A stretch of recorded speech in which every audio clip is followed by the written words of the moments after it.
हाय दोस्तों, मेरे इस फिजिक्स क्लासेस के अंदर आपका स्वागत है। आज की इस वीडियो में मैं आप लोगों को बोर्ड एग्ज़ाम 2022 के लिए एक महत्वपूर्ण डेरिवेशन बताऊंगा जो अक्सर बोर्ड परीक्षा में पूछा जाता है। तो यदि आप मेरे चैनल पर नए हैं तो मेरे चैनल को प्लीज़ सब्सक्राइब कर लीजिए, घंटे वाले बटन को प्रेस कर दीजिए ताकि मैं जो भी वीडियो बनाऊं उसका नोटिफिकेशन आपको सबसे पहले मिले। तो बिना टाइम वेस्ट किए आइए आज का टॉपिक स्टार्ट करते हैं। आज का जो हमारा टॉपिक है ये है वैद्युत द्विध्रुव की अक्षीय स्थिति में वैद्युत क्षेत्र की तीव्रता का व्यंजक। अब दोस्तों आपके मन में ये सवाल उठ रहा होगा, वैद्युत क्षेत्र की अक्षीय स्थिति क्या होती है, निरक्षीय स्थिति क्या होती है। तो मैं आपको बताना चाहूँगा, अक्षीय स्थिति जो होती है, अगर हम वैद्युत द्विध्रुव को एक्स अक्ष की दिशा में लेते हैं तो उसे हम कहेंगे अक्षीय स्थिति।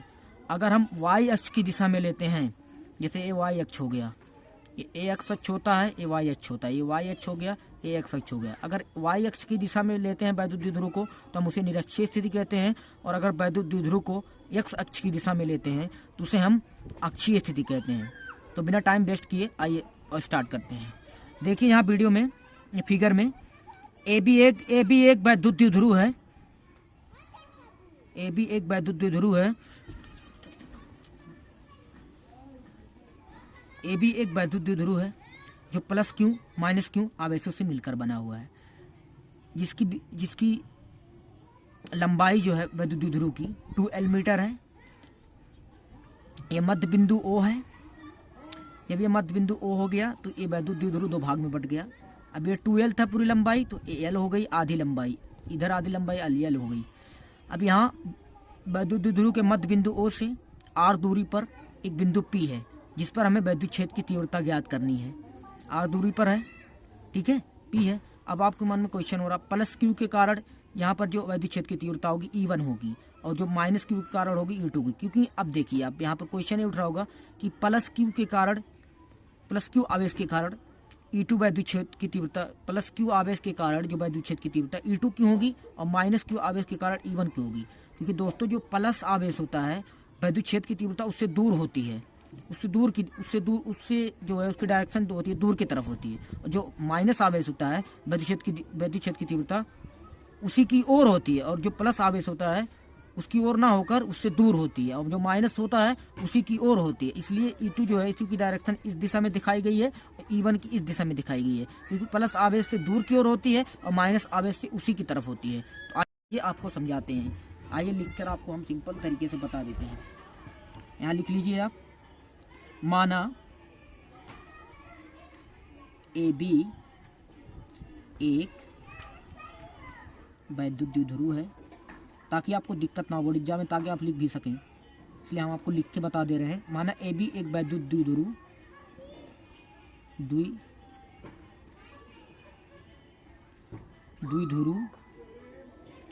माना AB एक वैद्युत द्विध्रुव है जो प्लस क्यू तथा माइनस क्यू आवेशों से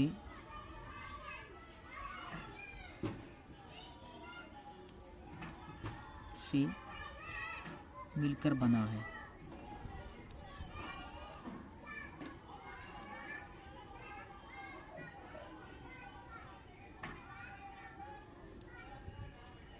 जिसकी लंबाई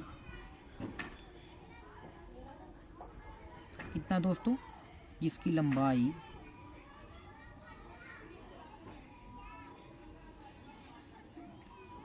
2L मीटर है। वैद्युत द्विध्रुव की जो लंबाई है 2L मीटर है। वैद्युत द्विध्रुव की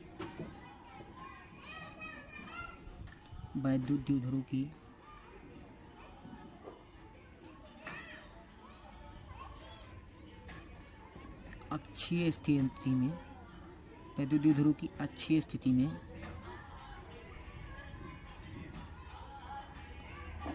वैद्युत द्विध्रुव की अक्षीय स्थिति में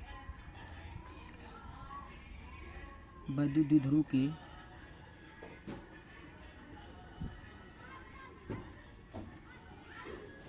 वैद्युत द्विध्रुव के मध्य बिंदु, विद्युत द्विध्रुव का मध्य बिंदु O है, मध्य बिंदु O से R मीटर दूरी पर एक बिंदु P है, एक बिंदु P है जिस पर विद्युत क्षेत्र की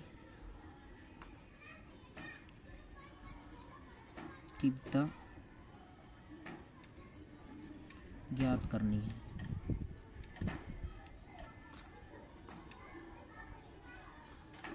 तो आइए देखते हैं। सबसे पहले माना, यहाँ लिख लीजिए, माना प्लस क्यू आवेश के कारण, प्लस क्यू आवेश तथा माइनस क्यू आवेश के कारण विद्युत क्षेत्र की तीव्रताएं, विद्युत क्षेत्र की तीव्रताएं क्रमशः E1 व E2 हैं। तब आइए प्लस क्यू आवेश के कारण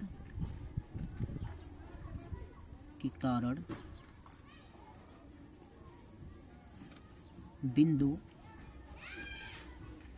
P पर विद्युत क्षेत्र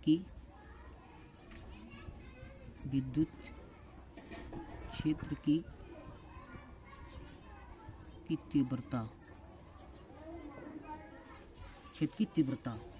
आइए देखते हैं। प्लस क्यू आवेश के कारण, इस प्लस क्यू आवेश के कारण बिंदु P पर विद्युत क्षेत्र की तीव्रता क्या है? E1 है। अब विद्युत क्षेत्र की तीव्रता का सूत्र पहले पढ़े होंगे। E1 is equal to 1/4 pi epsilon not, आवेश क्या है? Q है। अब देखिए बिंदु B से लेकर, यानी बिंदु Q जहाँ है वहाँ से लेकर P तक की दूरी हमको चाहिए। अब O से लेकर दूरी P तक की R है, तो हमको चाहिए B से लेकर P तक की दूरी, तो हम R में से हमको चाहिए O से लेकर P, O देखिए यहाँ थे, हमको यहाँ से चाहिए B से लेकर P तक की दूरी चाहिए, और हमको O से P तक की दूरी R है और O से B तक की दूरी L है। अगर O से P में से अगर OB की दूरी OB घटा दें तो हमको मिल जाएगा ये BP मिल जाएगा। अगर दोस्तों हम पूरे में से अगर इतना निकाल लें तो यही बचेगा, तो ये दूरी जो हो जाएगी R माइनस L हो जाएगी। तो R माइनस L का होल स्क्वायर, समीकरण 1 इसको बना देंगे। आइए आगे देखते हैं। आगे देखते हैं माइनस क्यू आवेश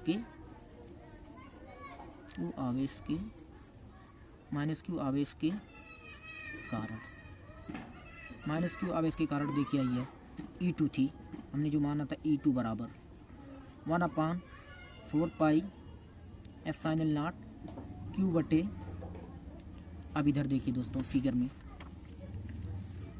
अब माइनस क्यू के कारण चाहिए तो हमको यहाँ से लेके दूरी यहाँ तक की चाहिए, और हमको यहाँ से लेके O से लेके P तक की दूरी पता है R है, और हमको ये भी पता A से लेके O तक की दूरी क्या है? L है। तो ये दोनों की बार ये दूरी जुड़ जाएगी R प्लस L, क्योंकि हमको पूरा चाहिए, तो A वाली दूरी प्लस A वाली दूरी R प्लस L दूरी और जुड़ जाएगी। तो सूत्र लग जाएगा Q बटे R प्लस L का होल स्क्वायर, समीकरण 2। अब आइए, अभी तो हमारा निकला नहीं है सूत्र, क्योंकि हमको चाहिए विद्युत क्षेत्र की अक्षीय स्थिति में विद्युत क्षेत्र की तीव्रता का व्यंजक, हमको चाहिए परिणामी तीव्रता। तो ये तो हमारी E1 E2 आई, तो हम निकालेंगे अब परिणामी तीव्रता, परिणामी तीव्रता E बराबर, अब देखिए E1 में से E2 को घटाएंगे, E2 में से E1 को नहीं घटाएंगे, जो ज़्यादा होती है प्लस E वाली ज़्यादा होगी, समझ रहे बात को। E1 में से E2 घटा देंगे, E1 माइनस E2। आइए सिंपल सा मान रख दे रहे हैं, E बराबर 1/4 पाई एप्सिलॉन नॉट क्यू बटे R माइनस L का whole square minus 1/4 pi epsilon not q बटे R प्लस L का होल स्क्वायर। आइए अब इसमें से कुछ कॉमन हो रहा है दोस्तों, 1/4 पाई एप्सिलॉन नॉट, ये पूरा कॉमन ले लेते हैं, नहीं सॉरी, क्यू बटे 4 पाई एप्सिलॉन नॉट, ये पूरा कॉमन ले लेते हैं। तो जब कॉमन ले लेंगे तो बचेगा 1 बटे R माइनस L का whole square minus 1/R plus L का होल स्क्वायर। अब इधर देखिए, क्यू बटे 4 पाई एप्सिलॉन नॉट, इधर जब इसका गुणा करेंगे R प्लस L का whole square minus R minus L का होल स्क्वायर। ये एलसीएम ले लिया हमने, एलसीएम जो होगा इसका R माइनस L का whole square R plus L का होल स्क्वायर, ये हो गया। आइए आगे देखते हैं, क्यू बटे, ये तो ज्यों ऐसे उतरता जाएगा, 4 पाई एप्सिलॉन नॉट। अब इधर A प्लस B के सूत्र पे है, A प्लस B सेम है, बस खाली A की जगह पे R आ गया, B की जगह पे L आ गया। सिंपल सा हो जाएगा, R square plus L square plus 2AB होता है 2RL हो जाएगा, ये माइनस बाहर रहने दीजिए, R square plus L square minus 2RL बटे, ये सूत्र देखिए आप, A माइनस B का whole square A plus B का होल स्क्वायर, क्या होता है सूत्र, A square minus B square, यानी R square minus L square हो जाएगा। अब इधर हो जाएगा क्यू बटे 4 pi epsilon not, 4 pi epsilon not. अब इधर देखिए जो कटने वाला कट जाएगा, R square plus L square plus 2RL minus R square minus L square plus 2RL बटे R square minus L square, ये R स्क्वायर से कट जाएगा, L स्क्वायर से कट जाएगा, ये 2RL 4RL हो जाएगा। तो Q बटे 4 पाई एप्सिलॉन नॉट बटे 4RL बटे L square minus R square. आइए आगे देखते हैं क्या बचा हुआ था, E बराबर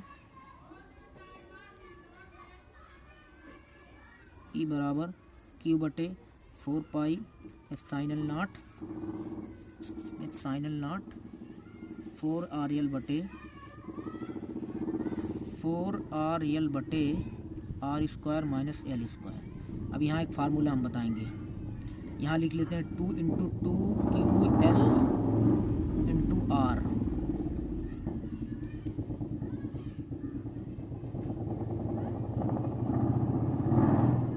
सॉरी देखिए यहाँ पर Q, ये हो जाएगा Q into 2L into 2R बटे 4 pi epsilon not into R square minus L square. अब देखिए एक सूत्र आप जानते होंगे पहले से, P बराबर 2L इंटू Q होता है, आप जानते हैं इसको, इस सूत्र को, विद्युत द्विध्रुव का आघूर्ण।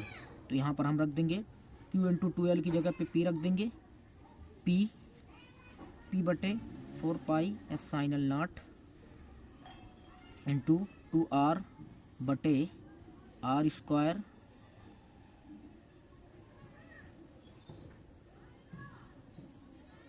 माइनस L स्क्वायर, ये हो गया। अब देखिए 1 बटे 4 पाई एप्सिलॉन नॉट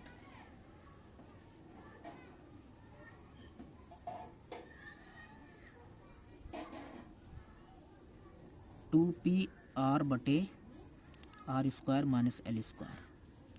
अब देखिए अब क्या करेंगे आगे, यदि विद्युत द्विध्रुव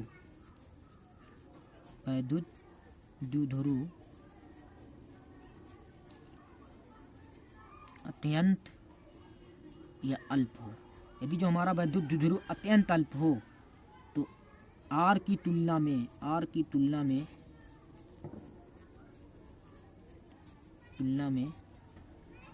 अरे सॉरी, एक चीज़ तो हम भूल गए आपको। ये देखिए यहाँ पर जो हमने पीछे बताया था, यहाँ पर देखिए ये जो था आर माइनस एल, सॉरी ये सूत्र हमने सभी बताने थे, A plus B A minus B, इसका सूत्र होता A square minus B square.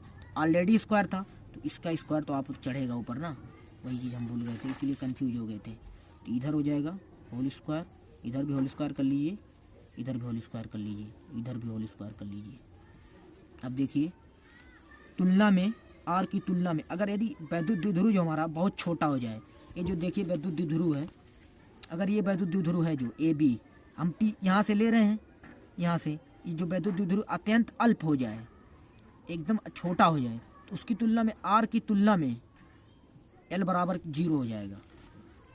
Are की तुलना में एल बराबर 0 पुट करेंगे वहाँ पर। अब ई बराबर हो जाएगा 1/4 pi epsilon not 2p R बटे आर स्क्वायर माइनस 0 ने का होल स्क्वायर। ई बराबर 1/4 pi epsilon not 2p R बटे, इधर क्या हो जाएगा, आर का स्क्वायर है, आर की पावर 2 है, इस पावर का इस पावर में गुणा होगा, आर पर पावर 4 हो जाएगा।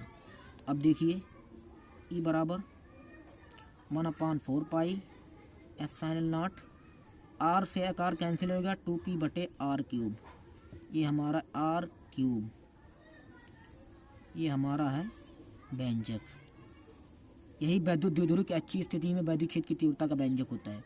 आज के लिए इतना ही दोस्तों, आगे हम बताएंगे वैद्युत द्विध्रुव की निरक्षीय स्थिति में वैद्युत क्षेत्र की तीव्रता का व्यंजक बताएंगे, अगली वीडियो में होगा। आज के लिए इतना ही, थैंक्स फॉर वॉचिंग।